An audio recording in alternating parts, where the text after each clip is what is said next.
Big boss ಮನೆಯಲ್ಲಿ big boss ಅವರು ಒಂದು ಟಾಸ್ಕ್ ಅನ್ನ ಕೊಟ್ಟಿದ್ದಾರೆ. ಆ ಒಂದು ಟಾಸ್ಕಿಗೆ ಒಬ್ಬರ ಹೆಸರು ಹೇಳಬೇಕಾಗಿತ್ತು. ಈಗ ಬಿಗ್ ಬಾಸ್ ಮನೆಯಲ್ಲಿ ಇರುವಂತವರೆಲ್ಲರೂ ಕೂಡ ಸಂಗೀತ ಅವರು ವಿನಯ್ ಅವ್ರ ಹೆಸರು ತಗೊಂಡಿದ್ದಾರೆ. ಅದು ಯಾಕೆ ಗೊತ್ತಾ, 1,00,000 ರೂಪಾಯಿ ಬರ್ತದ. ಒಂದು ಆಟವನ್ನ ಗೆದ್ರೆ ಮನಿಗೂ 1,00,000 ರೂಪಾಯಿ ಬರುತ್ತಾ. ಹಾಗಾಗಿ ತುಂಬಾ ಕರೆಕ್ಟ್ ಆಗಿ ಅಂದ್ರೆ ಯೋಚಿಸಿ ತಗೋಬೇಕಾಗಿದೆ ಇಲ್ಲಿ. ಹಾಗಾಗಿ ಆಮೇಲೆ ಕಾರ್ತಿಕ್ ಅವರು, ಪ್ರತಾಪ್ ಅವರು, ಇನ್ನು ಉಳುಕಿದವರು ವರ್ತು ಸಂತೋಷ್ ಅವ್ರ ಹೆಸರು ತಗೊಂಡಿದ್ದಾರೆ. ಯಾರ ಹೆಸರು ಜಾಸ್ತಿ ತಗೊಂತಾರೋ ಅಂದ್ರೆ ಯಾರಿಗೆ ಬಹುಮತ ಜಾಸ್ತಿ ಬರುತ್ತೋ ಅವ್ರು ಆಡೋದಿತ್ತು. ಸೊ ಇಲ್ಲಿ ಒಂದು ಆಟನ ಗೆದ್ರೆ 1,00,000 ರೂಪಾಯಿ ಬರುತ್ತೆ, ಸೋತ್ರೆ ಏನು ಬರಲ್ಲ. ಹಾಗಾಗಿ ವರ್ತು ಸಂತೋಷ್ ಅವರು ಒಂದು ಆಟ ಆಡೋದಕ್ಕೆ ಹೋಗ್ಬಿಟ್ಟು ಸೋತಿದ್ದಾರೆ. ಅದಕ್ಕೆ ತುಂಬಾ ಜಗಳ ಆಡ್ತಿದ್ದಾರೆ. ಅಂದ್ರೆ ಸಂಗೀತ ಅವ್ರಿಗೆ ಮತ್ತೆ ವರ್ತು ಸಂತೋಷ್ ಅವ್ರಿಗೆ ಇಬ್ಬರಿಗೂ ಕೂಡ ತುಂಬಾ ಜಗಳ ಆಗಿದೆ. ಆ 1,00,000 ರೂಪಾಯಿಗೋಸ್ಕರ ಅಂತಾನೆ ಅನ್ಸುತ್ತೆ ಇಲ್ಲಿ. ಯಾಕಂತಂದ್ರೆ ಆ 1,00,000 ರೂಪಾಯಿ ಬಂದಿದ್ರೆ ಮಂದಿಗೆಲ್ಲ ಬರ್ತಿತ್ತಲ್ಲ. ಹಾಗಾಗಿ ಅದಕ್ಕೆ ತುಂಬಾ ಜನ ಬೈತಾ ಇದ್ದಾರೆ. ಹೆಂಗ್ ಬೈದಿದ್ದಾರೆ, ಯಾರಿಗೆ ಬೈದಿದ್ದಾರೆ ಅಂತ ಹೇಳಿ ನಿಮ್ಗೆ ಹೇಳ್ತಾ ಹೋಗ್ತೀನಿ, ಬನ್ನಿ. ಸಂಗೀತ ಆಲೋಚಿಸಿ ಹೆಸರು ತೆಗೆದುಕೊಂಡಿದ್ದಾಳೆ. ಅಂದ್ರೆ ಈ ಒಂದು ಬಿಗ್ ಬಾಸ್ ಮನೆಯಲ್ಲಿ ಕರೆಕ್ಟ್ ಆಗಿ ಯೋಚನೆ ಮಾಡಿಬಿಟ್ಟು ಆಲೋಚಿಸಿನೇ ಹೆಸರು ತಗೊಂಡಿದ್ದಾರೆ ಸಂಗೀತ ಅವರು ಅಂತ ಹೇಳಿ ಹೇಳಿದ್ದಾರೆ. ಅಂದ್ರೆ ವಿನಯ್ ಅವ್ರ ಹೆಸರು ತಗೊಂಡಿದ್ರಲ್ಲ, ಹಾಗಾಗಿ ಈ ತರ ಹೇಳಿದ್ದಾರೆ. ನಿಂದನೆಗಳಿಗೆ ಕುಗ್ಗದೆ, ನಿರಂತರ ದಾಳಿಗಳಿಗೆ ಅಂಜದೆ ನಿಲುವು ವ್ಯಕ್ತಪಡಿಸಿದ ಏಕೈಕ ವ್ಯಕ್ತಿ ಸಂಗೀತ ಅಂತ ಹೇಳಿ ಕಮೆಂಟ್ ಅಲ್ಲಿ ಹೇಳಿದಾರ. ಒಂದು ಬಿಗ್ ಬಾಸ್ ಮನೆಯಲ್ಲಿ ಏನೇ ಆಗ್ಲಿ ಅಂಜಿಕೊಳ್ಳದೆ, ಕುಗ್ಗದೆ, ಯಾರು ಏನೇ ಅಂದ್ರೂ ಕೂಡ ಮುನ್ನುಗ್ಗಂತ ಹೋಗ್ತಿದಾರಲ್ವ ಸಂಗೀತ ಅವರು. ಹಾಗಾಗಿ ಅವ್ರಿಗೆ ಅಂದ್ರೆ ತುಂಬಾ ಜನ ಸಪೋರ್ಟ್ ಮಾಡ್ತಿದ್ದಾರೆ ಅಂತಾನೆ ಹೇಳ್ಬೋದು. ಇವರ ಮೇಲೆ ಅವಮಾನ, ಅಪಮಾನ, ಅಗೌರವ, ಅಪಪ್ರಚಾರ ತೋರಿದರೂ ಈ ಹುಡುಗಿಯನ್ನು ತಡೆಯಲು ಸಾಧ್ಯವಿಲ್ಲ. ಇತಿಹಾಸ ಸೃಷ್ಟಿಯಾಗುವುದು ಅಂತ ಹೇಳಿ ಕಮೆಂಟ್ ಅಲ್ಲಿ ಹೇಳಿದ್ದಾರೆ. ಇನ್ನು ನೆಕ್ಸ್ಟ್ ಕಮೆಂಟ್ಗೆ ಹೋಗೋಣ.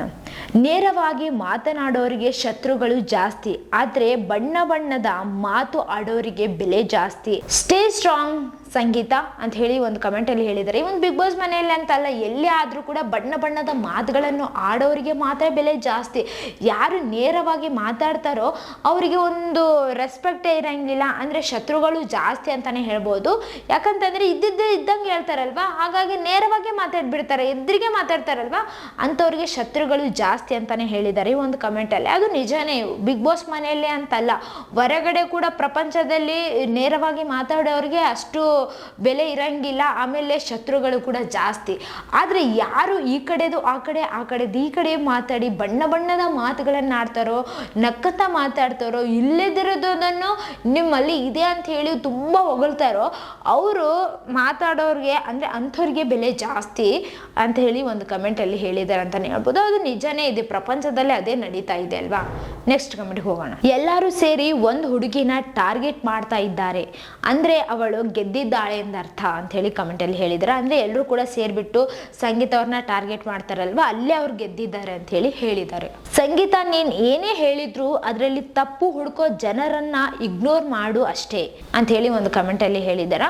ಈ ಒಂದು ಬಿಗ್ ಬಾಸ್ ಮನೆಯಲ್ಲಿ ಸಂಗೀತ ಅವ್ರು ಏನೇ ಹೇಳಿದ್ರು ಕೂಡ ಎಲ್ಲರೂ ಕೂಡ ಅಂದ್ರೆ ಮಾತಿಗೆ ಮಾತು, ನೀವು ಮಾಡಿದ ತಪ್ಪು, ನೀವು ತಗೊಂಡಿರೋ ನಿರ್ಧಾರನೂ ತಪ್ಪು ಅಂತ ಹೇಳಿ ಹೇಳ್ತಾರಲ್ವಾ. ಹಾಗಾಗಿ ನೀವೇನೇ ಮಾತಾಡಿದ್ರು ಕೂಡ ತಪ್ಪನ್ನೇ ಹುಡುಕ್ತಾರ, ಅಂತವ್ರನ್ನ ದೂರ ಇಟ್ಬಿಡಿ, ಅಂದ್ರೆ ಇಗ್ನೋರ್ ಮಾಡಿಬಿಡಿ ಅಂತ ಹೇಳಿ ಕಮೆಂಟ್ ಅಲ್ಲಿ ಹೇಳಿದ್ದಾರೆ. ಮೊದಲಿನಿಂದಲೂ ಸಂಗೀತ ಎಂದೂ ಕುಗ್ಗದೆ ಹಿಗ್ಗದೆ ಹೋರಾಡುತ್ತಾ ಬಂದಿದ್ದಾರೆ. ಗೆಲುವಿಗೆ ಇನ್ನೊಂದು ಹೆಜ್ಜೆ ಬಾಕಿ. ಇಲ್ಲಿಯವರೆಗೆ ಬೆಂಬಲಿಸಿದ್ದೀರಿ, ಇನ್ನು ಮುಂದೆಯೂ ಬೆಂಬಲಿಸಿ. ಗೆಲ್ಲುವ ಅರ್ಹತೆ ಸಂಗೀತಗೆ ಇದೆ ಅಂತ ಹೇಳಿ ಕಮೆಂಟ್ ಅಲ್ಲಿ ಹೇಳಿದಾರ.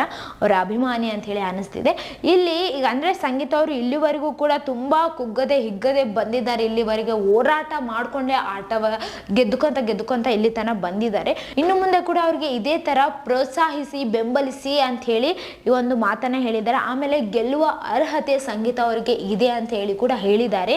ಸಂಗೀತ ಅವ್ರಿಗಂತೂ ತುಂಬಾ ಜನ ಅಭಿಮಾನಿಗಳಿದ್ದಾರೆ, ತುಂಬಾ ಜನರ ಮನಸ್ಸನ್ನ ಗೆದ್ದಿದ್ದಾರೆ ಅಂತಾನೆ ಹೇಳ್ಬೋದು. ನೆಕ್ಸ್ಟ್ ಕಮೆಂಟ್ ಹೋಗೋಣ. ಸಂಗೀತ ಅವರ ವ್ಯಕ್ತಿತ್ವ ಈಗಾಗಲೇ ಎಲ್ರಿಗೂ ಇಷ್ಟ ಆಗಿದೆ, ಅವ್ರು ಎಲ್ಲರ ಮನಸ್ಸನ್ನ ಗೆದ್ದಿದ್ದಾರೆ. ಈಗ ಗೆಲ್ಲೋದು ಬಾಕಿ ಇರೋದು ಮಾತ್ರ ಟ್ರೋಫಿ ಮಾತ್ರ ಅಂತ ಹೇಳಿ ಕಮೆಂಟ್ ಅಲ್ಲಿ ಹೇಳಿದ್ದಾರೆ.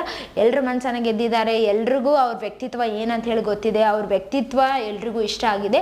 ಈಗ ಎಲ್ಲರ ಮನಸ್ಸನ್ನು ಕೂಡ ಗೆದ್ದು ಬಿಟ್ಟಿದ್ದಾರೆ. ಆದ್ರೆ ಇವಾಗ ಗೆಲ್ಬೇಕಾಗಿರೋದು ಟ್ರೋಫಿನ ಮಾತ್ರ ಅಂತ ಹೇಳಿ ಕಮೆಂಟ್ ಅಲ್ಲಿ ಹೇಳಿದ್ದಾರೆ. ಈ ತರ ಹಾಕಿದಾರಲ್ವಾ. ಆಮೇಲೆ ಸಂಗೀತ ಅವ್ರ ಪರವಾಗಿನೇ ತುಂಬಾ ಕಮೆಂಟ್ಸ್ ಗಳಿದಾವ ಅಂತಾನೆ ಹೇಳ್ಬೋದು. ಯಾಕಂತಂದ್ರೆ ಸಂಗೀತ ಅವ್ರನ್ನ ಇಲ್ಲಿವರೆಗೂ ಕೂಡ ನೀವು ನೋಡಿದ್ದೀರಲ್ವಾ, ಯಾವ ತರ ಆಟ ಆಡಿದ್ದಾರೆ, ಯಾವ ತರ ಬಂದಿದ್ದಾರೆ ಅವ್ರು ಅಂತ ಹೇಳಿ ಎಲ್ರಿಗೂ ಗೊತ್ತೇ ಇದೆ.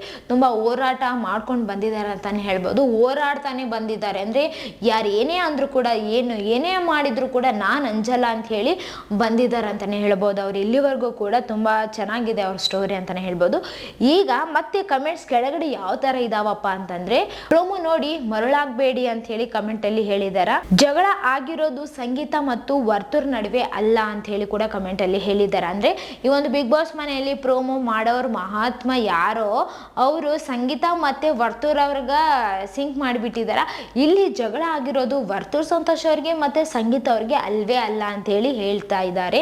ಯಾರು ಕೂಡ ಪ್ರೋಮೋವನ್ನು ನೋಡಿ ಮರುಳಾಗಬೇಡಿ ಅಂತ ಕೂಡ ಹೇಳಿದ್ದಾರೆ. ನೆಕ್ಸ್ಟ್ ಕಮೆಂಟ್ ಯಾವ ಥರ ಇದೆ ಪ್ರೋಮೋ ಬಗ್ಗೆ ಹೇಳ್ತಾ ಹೋಗ್ತೀನಿ. ಪ್ರೋಮೋ ಎಡಿಟರ್ಗೆ ಅವಾರ್ಡ್ ಕೊಡಬೇಕು ಅಂತ ಹೇಳಿ ಒಂದು ಕಮೆಂಟಲ್ಲಿ ಹೇಳಿದ್ದಾರೆ. ಮತ್ತು ಇನ್ನೊಂದು ಮಾತನ್ನು ಹೇಳಿದ್ದಾರೆ, ಏನಪ್ಪಾ ಅಂತಂದರೆ ವರ್ತೂರ್ ಸಂತೋಷ್ ಅವ್ರಿಗೆ ಮತ್ತು ಸಂಗೀತ ಅವ್ರಿಗೆ ಜಗಳ ಆಗೋದಕ್ಕೆ ಸಾಧ್ಯವೇ ಇಲ್ಲ. ಯಾಕಂತಂದರೆ ವರ್ತೂರ್ ಸಂತೋಷ್ ಅವರಿಗೆ ಸಂಗೀತ ಅವ್ರ ಮೇಲೆ ಒಳ್ಳೆ ಒಪಿನಿಯನ್ ಇದೆ, ಒಳ್ಳೆ ಅಭಿಪ್ರಾಯವನ್ನು ಹೊಂದಿದ್ದಾರೆ. ಸಂಗೀತ ಅಂದರೆ ಒಂದು ರೆಸ್ಪೆಕ್ಟ್ ಇದೆ ವರ್ತೂರ್ ಸಂತೋಷ್ ಅವರಿಗೆ. ವರ್ತೂರ್ ಸಂತೋಷ್ ಅವರು ಅವ್ರ ಜೊತೆ ಮಾತ್ರ ಜಗಳ ಆಡಂಗಿಲ್ಲ ಅಂತಾನೆ ಹೇಳ್ತಾ ಇದ್ದಾರೆ ಅಂತಾನೆ ಹೇಳ್ಬೋದು ಈ ಒಂದು ಕಮೆಂಟ್ಗಳಲ್ಲಿ. ಸೊ ನೋಡ್ತಾ ಹೋಗೋಣ, ಈ ಥರ ಕೂಡ ಜನ ಹೇಳಿದಾರಲ್ವ ಯಾರ ಮಧ್ಯೆ ಜಗಳ ಆಗಿದೆ, ಯಾರ ಮಧ್ಯೆ ಏನೇನಾಗಿದೆ ಅಂತ ಹೇಳಿ. ಬಟ್ ಇನ್ನೊಬ್ರು ಕೂಡ ಹೇಳ್ತಿದ್ದಾರೆ, ಈ ಒಂದು ಜಗಳ ನಮ್ರತ ಅವರಿಗೆ ಮತ್ತು ವರ್ತೂರ್ ಸಂತೋಷ್ ಅವ್ರ ನಡುವೆ ಆಗಿದೆ, ಆದರೆ ಈ ಥರ ನಮ್ಮ ಹುಡುಗಿಗೆ ತೋರಿಸ್ತಿದ್ದಾರೆ ಅಂತ ಹೇಳಿ ಕೂಡ ಆಗ್ತಾ ಇದ್ದಾರೆ ಜನ ಕಮೆಂಟ್. ಸೊ ನೋಡ್ತಾ ಹೋಗೋಣ ಯಾರ್ಯಾರ ಮಧ್ಯೆ ಜಗಳ ಆಗಿದೆ ಅಂತ ಹೇಳಿ. ಸೊ ಇದೇ ಥರ ಮತ್ತಷ್ಟು ವಿಡಿಯೋಸ್ಗಾಗಿ ನಮ್ಮ ಚಾನಲನ್ನು ಲೈಕ್ ಮಾಡಿ, ಶೇರ್ ಮಾಡಿ, ಸಬ್ಸ್ಕ್ರೈಬ್ ಆಗಿ. Thank you.